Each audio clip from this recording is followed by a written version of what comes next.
नमस्कार सांग माने जय जगन्नाथ। कंचा लंका सहित गरमा गरम मटर सूप को जदि ठंडा ठंडा पाग थिबो ताहाले मटर सूप खाइबार मजा टिके अलगा।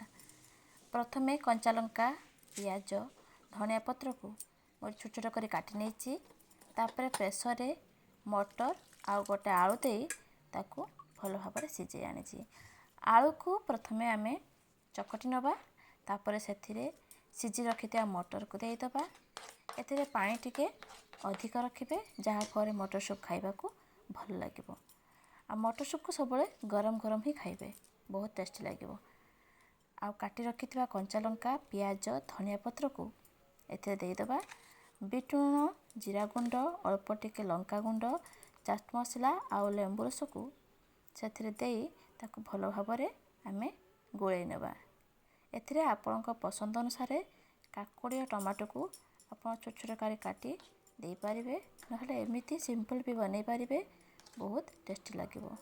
एबे देखंतु प्रस्तुत हो गला हमर मटर सूप।